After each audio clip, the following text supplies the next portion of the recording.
మీకు ఈ కాగ్నిజెంట్ మనదేనా? ఏ కంపెనీ మన పార్ట్నర్స్ ఉన్నారో చెప్దాం. వాల్స్ కారా హోల్డింగ్స్లో ఎవరున్నారు మన పార్ట్నర్లు? ఆర్సిఎం, ట్రైజన్, హెచ్సిఏ. వరల్డ్ బ్యాంక్లోనైతే మనది కాదు, వరల్డ్ బ్యాంక్ అయితే మనది కాదుగా, వాళ్ళదే కదా. వివెంట్ pharma, Charles Schwab, Adobe systems. ఇవన్నీ నేను అనేది ఏంటంటే ఒకటి స్వచ్ఛ బయో అనే దాన్ని పట్టుకొని మిగతా 30 కంపెనీలతో చర్చలు చేసిన దాన్ని కూడా ఇక మనం తప్పుదో పట్టిద్దామా? అంటే ఇప్పుడు నేను అక్కడ కంపెనీలో ఏమైందనేది మీకు క్లారిటీ ఇచ్చిన, దాన్ని వాళ్ళు కనిపెట్టేది ఏంది?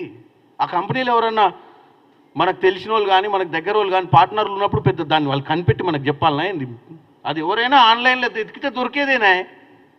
దాంట్లో మేము దాచిపెట్టి చేసేది ఏముంది, దొంగతనం చేసేది ఏముంది? రేపు పొద్దున నిజంగానే దానికి ఫ్రీ భూమి ఇచ్చినాం అనుకుందాం, దానికి అనుకున్న దానికంటే ఎక్కువ పెట్టుబడులు ఇచ్చినాం అనుకుందాం, అప్పుడు నిలబెట్టండి. నేను ఎప్పుడైనా ఒకటే చెప్తున్నా, తప్పు చేస్తే ప్రతిపక్షాలకు అధికారం ఉంది మాట్లాడనికే. తప్పు కాకముందే తప్పు జరుగుతుందనో, తప్పు జరుగుద్దేమోననో, తప్పు జరగబోతుందేమోననో ఏదో విధంగా ఊహించి వీళ్ళంతలో వీళ్ళే మదనపడి, అంటే రోజు వీళ్ళు టార్గెట్ ఇవ్వాలి. ఏమైనా టార్గెట్ చేసినారా? లేదు సార్. అరే మరి ఎట్లా మీరు టార్గెట్ చేయకపోతే ఎట్లా మరి వాళ్ళు ఫ్రీగా బతుకుతున్నారు? రోజు ఒకసారైనా టార్గెట్ చేయాలనేది ఒక కండిషన్ పెట్టిరు వీళ్ళు. ఆ పాపం ఆ కింద పని చేసే వాళ్ళు నెల జీతం వాళ్ళు ఎన్ని పోస్టులు పెట్టిర్రా ఈ నెల అంటే, సార్ ఏడోసారి దొరుకుతలేరు వాళ్ళు, ఎక్కడ దొరకకపోతే మీకు జీతాలు ఉండవు అంటే మరి ఎట్లా దొరికించుకోవాలి? ఏదో ఫోటో మార్పింగ్ చేయాలి, లేకపోతే ఎక్కడి నుంచైనా దొరకంగానే అబ్బా చేతులు కొట్టుకుంటారు కదా. నాసాల కనుక పైన పోయి మనం సక్సెస్ఫుల్గా లాంచ్ చేసినప్పుడు టీవీలో చూపిస్తారు, అందరు దొరికింది సార్ ఎట్లా అంటారే, ఒక్క కాడ దొరికింది సార్, పేరు దొరికింది సార్. అరే కమానిగా మీరు అందరు ఇదే పని మీద ఉండాలి, రానున్న 48 గంటలు ఎవరు నిద్రపోవద్దు, ఒక్కొక్కరు 50 పోస్టింగ్లు పెట్టాలని చెప్పి ప్రచారం చేస్తున్నట్టు పరిస్థితి లేదు. సంపాదించిన 10 ఏళ్ళ సంపాదనను కేవలం సోషల్ మీడియా వీటి మీద పెట్టి ప్రభుత్వ వైఫల్యం చేయకుండా, వైఫల్యాలను కాకముందే అయినట్టు ప్రజలలో ఒక ఆలోచన రేకెత్తించే ప్రయత్నం చేస్తుర్రు. దాన్ని తిప్పికొట్టడానికే నేను పదే నేను ముఖ్యంగా ఢిల్లీలో ఉన్నా, ఎక్కడున్నా వీలైనంత మటుకు మీ ప్రెస్ ద్వారా ఈ విషయాన్ని తెలియజేస్తున్నాను.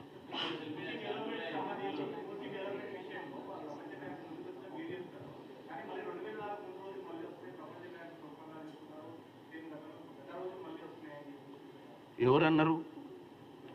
బీఆర్ఎస్ వాళ్ళు, టీఆర్ఎస్ అనేది లేదు, అయిపోయింది. కానీ బీఆర్ఎస్ ఫస్ట్ ఆఫ్ ఆల్ మనకు నెలకు 6,600 కోట్లు వడ్డీ కడుతున్నాం. తొందరపాటు వల్ల 10 నుంచి 12% వడ్డీ రేట్లకు తెచ్చి మరీ ఇక్కడ వ్యాపారం చేసిర్రు వాళ్ళు రాష్ట్ర విధానంతో. ఇవాళ వాళ్ళ నిర్లక్ష్యం వల్లనే వడ్డీలు పెరిగి మన కామన్ మ్యాన్ మీద, అంటే ఒక సగటు మనిషి మీద భారం పడ్డది. వరల్డ్ బ్యాంక్ నుంచి 1%కు 2%కే రుణాలు వచ్చే అవకాశం ఉంది మనం మాట్లాడుకుంటే మౌలిక సదుపాయాల మీద. వరల్డ్ బ్యాంక్ తోటి చర్చలు ఎందుకు చేస్తున్నామంటే ఇప్పుడున్న లోన్స్ను కూడా వడ్డీ రేట్లు తగ్గించే ప్రయత్నం చేద్దామన్న ఒక ఆలోచనతోటి వాళ్ళతోటి ఇక్కడున్న పరిస్థితులను ఎక్స్ప్లెయిన్ చేస్తున్నాం. వరల్డ్ బ్యాంక్ దగ్గరికి పోతే అంటే వీళ్ళ ఉద్దేశం ఏంది?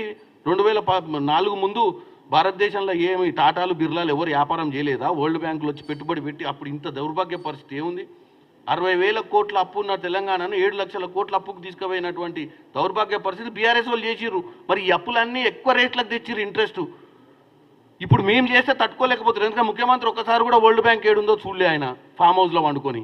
ఇప్పుడున్న ముఖ్యమంత్రి అప్పుడే వరల్డ్ బ్యాంక్ దాకా పోయిందంటే చాలా పురోగతి చెందుతుండు, ఏమైనా చేయగాలి, మనల్ని మర్చిపోగాలి ప్రజలని చెప్పి వీళ్ళు